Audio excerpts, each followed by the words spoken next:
Welcome back to Tied Up with the Morgans. Right ahead of me, now behind me is the clearing. We are to the clearing. We're over halfway to my dad's house, and today we are finishing the video of all the trees from my house to my dad's with some other plants along the way.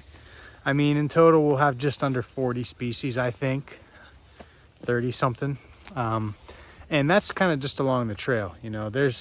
And that's not like, I just don't have the time to dig into each tree because I'm sure I'm missing some. I already said this in the last video and the one before that, but when I was in Maple Grove, I was showing you Maple Grove and I noticed all of a sudden there was a sassafras. I never knew there was a sassafras there. And I'm sure around me there's trees I'm missing, right? I'm glancing, you know, you can kind of see from a distance, right? Cherry, maple, cherry. Right now that's all I'm seeing.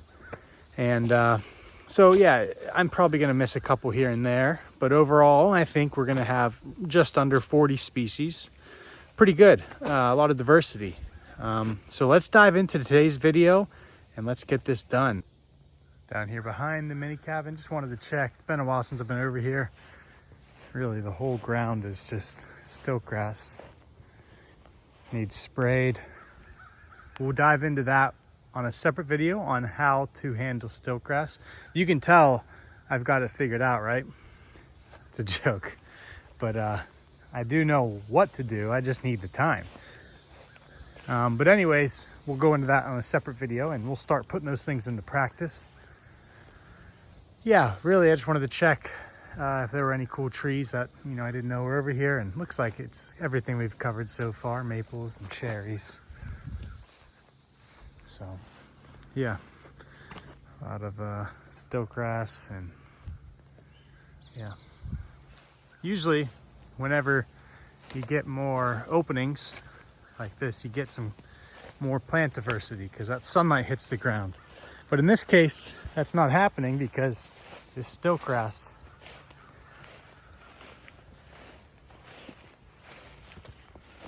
Okay, you can see there's the new road. Here's the old trail. This is what we had always used for a very long time. Anyways, right here we have American hop hornbeam.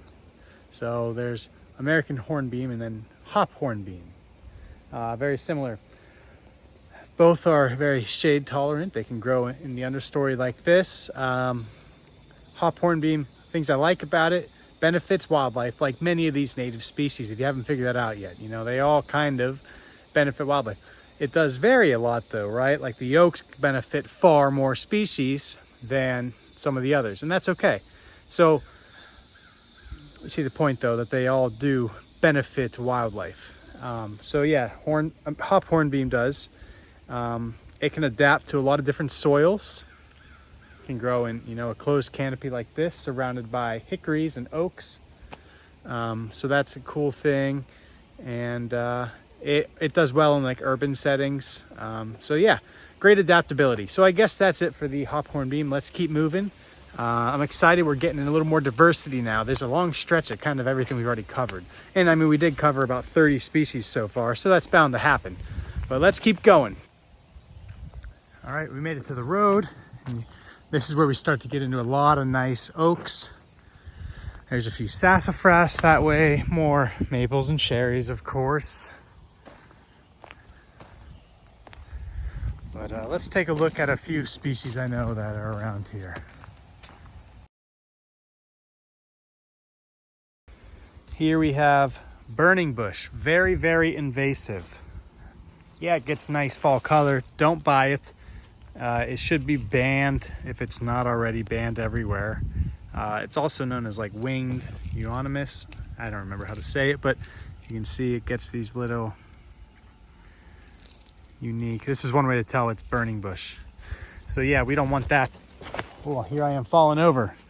But anyways, that's an invasive. Now let's take a look at some of these other trees. I love this part of the property because you get more old growth for this area at least. Nice oaks, hickories. So around a lot of these big boys, these big oaks, we got a lot of cool things happening. One right here is prickly gooseberry. It gets a really cool flower. It gets a fruit that is safe for humans to eat and has a lot of nutritional value, and also has some medicinal value too. So this is a pretty cool one. You can see there's a whole bunch of them growing around here.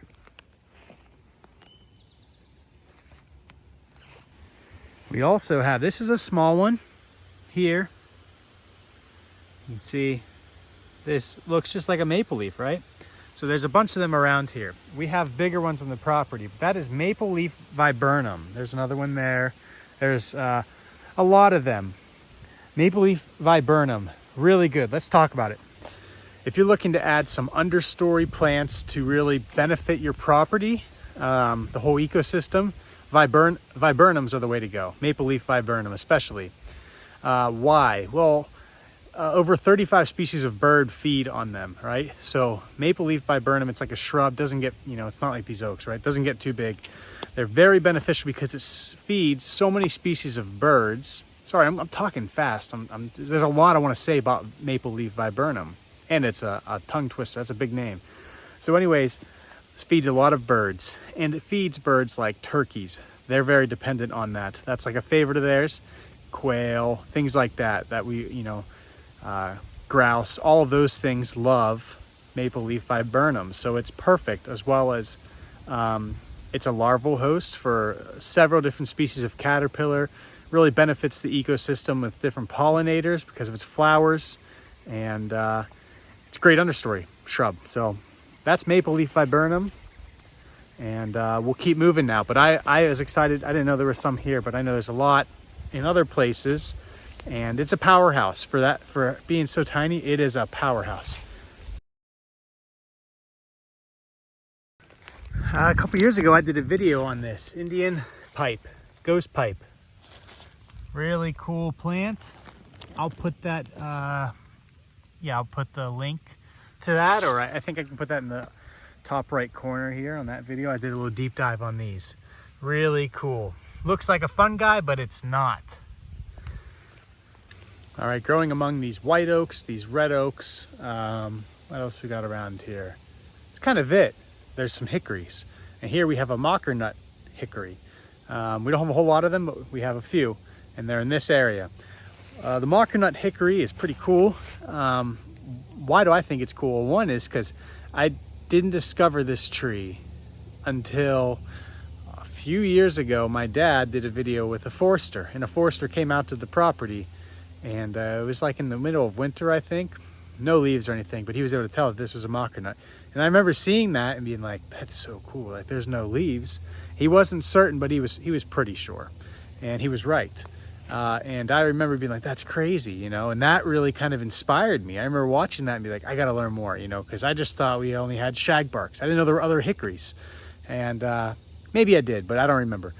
Anyways, that kind of was, a lot of things set me down this path, right? But that was one thing that made me think like, well, I want to go see it. And I remember coming out here in like middle of winter and, why does he think that it's a Mockernut and not a shagbark? And sure, it looks different than a shagbark, but I never realized that, I don't know. I probably would have thought this was like a white oak or something back in the day, by like 5 years ago.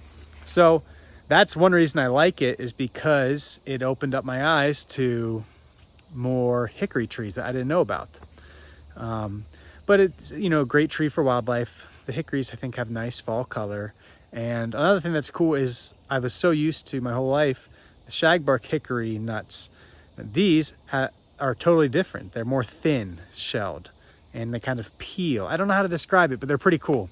And I don't see any nuts in the ground. So it looks like it didn't produce this year. I'm not sure. Maybe it was the heat. Who knows? But I know this has produced in the past quite a bit. And it's a nice sized tree. So that's the Mockernut hickory tree. In the last video, I mentioned that red oaks and oaks in general can be hollowed out and still live for a long time. And this is a perfect example of it. As long as I remember, this tree has been like this. A little harder to get to now, but this is a huge tree. And it is still thriving. I wouldn't probably want this right next to my house, but out here in the woods, a lot of species are dependent on this, especially of insect. which then feeds a lot of other species. But just look at the size of this thing. What a beast. I don't know how you don't see I don't know how someone could see this and not just be in awe.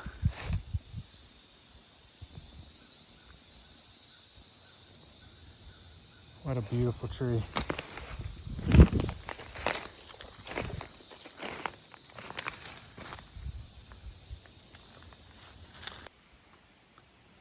Trees like this just, I don't know, they make you feel something. At least I think so. You feel good in its presence. Not to sound, you know, a bit ridiculous, but really, these things deserve just a great respect. That's how I feel. You think of the amount of life this thing has supported over its 200 years. Just found white baneberry, also known as doll's eyes. And this is a beautiful plant. I did not know we have this. I've never seen this before. And that just goes to show you, I've walked through here how many times next to this tree, and this has probably just caught my attention every time. But this thing is an awesome plant. I'll include a picture of what it looks like. That's exciting. It goes to flower earlier in the spring. I don't know a whole lot about it, so we'll do some reading on this. But man, that's really cool. All right, let's keep moving here. Here we have American basswood. This is the only one I know of. There's probably a couple others around here. That's usually how it goes. But yeah, American basswood supports a lot of wildlife, has a beautiful flower, really beautiful flower. So great for pollinators. Also, its wood is used for like acoustic instruments. So that's pretty neat. So yeah, I think that's all I know about basswood. And like I said, it's the only one we have. But this is an awesome spot of the property. Some big oaks down this way and this way, but we're almost to my dad's. And yeah, so let's keep going. A lot of white oaks. Those just make me happy.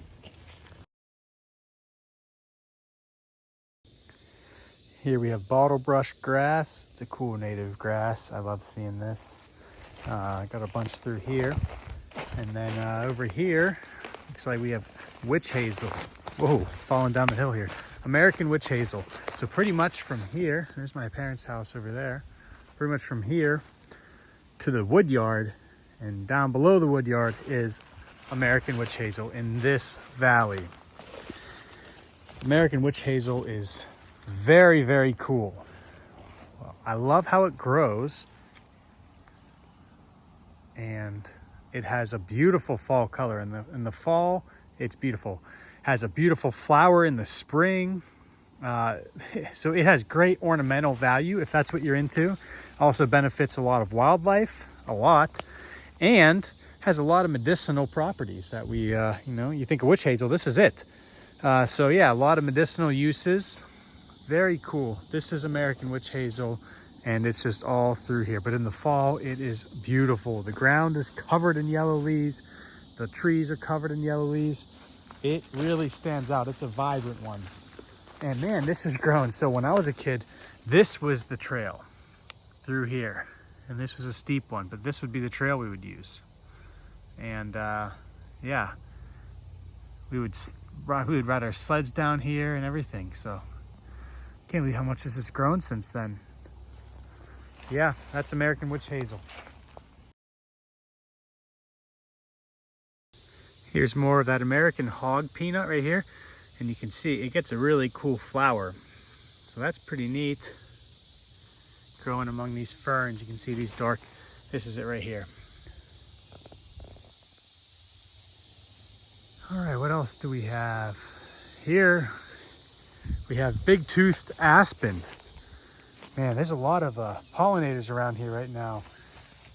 Oh, look at that.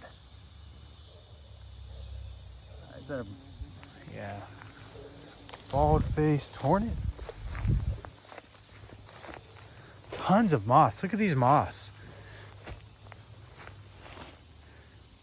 I don't know if you can see, there's hundreds of moths. That's an exaggeration, but there's a lot of moths.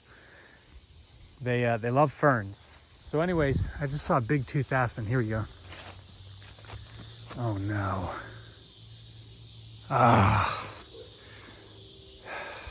So ground zero for the Oriental bittersweet was right over there. And here we go, Oriental bittersweet right here. That is, yep, you can see it. That's too bad. Okay, so gotta come back and cut in this valley. Yeah, man, goodness. More Oriental bittersweet. Getting off topic from the big tooth aspen, but look at this. This is gonna kill.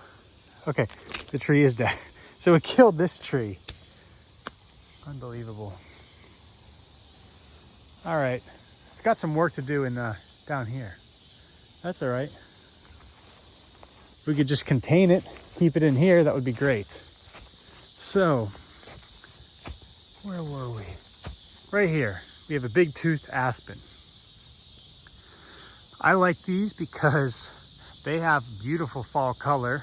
They have a really cool leaf, and they do well in like disturbed areas. They do well after fires, areas where there had been, you know, a disturbance. Man, everywhere I look now, I'm seeing that Oriental bittersweet. I should have known though. I mean, when you have it as big as that one was, it's gonna spread. We're maybe 30 yards from that spot. So that's big tooth aspen. Sorry, I was drawing a blank thinking about all this Oriental bittersweet, but yeah. And that's another example though. For years, when I was younger and before I really got into this stuff, I just thought these were maples. From a distance, it kind of does look like a maple. It's getting dark, so we're heading back. I said there's a few I know we missed, and there is. Some of the ones I know that we didn't see that I know are around here. There's a choke cherry, sweet cherry. There's an elm tree, American elm. We have a few of those, and they're almost nearly wiped out, unfortunately. So there's those. That's 3. There's a butternut tree. What else? Mulberry. We have a few mulberries. That's pretty much, the mulberry is right next to the building. There's a bunch of mulberry trees, and then I say a bunch. I think there's 3 or 4, and then there's a few by the wood yard. And the butternut is in my parents' yard. There's some elms over in here, and then there's more in my parents' yard, American elm. I don't know how these ones are still going. I try to collect the seed in the spring. It's really difficult. It'd be like trying to collect, not even, the maples produce so much. The maples just grow everywhere. The elms don't, but they drop off early spring like the maples do. So yeah, I think that's it. Mulberry, I said that. A couple cherries, elms, butternut. Yeah, I believe that's it. So, I mean, that's like 5 more species that are technically on the way to my parents' house that we didn't see. But I think that's it, guys. That concludes the tree species from my house to my parents' house. Now we'll be able to dive into these individual species.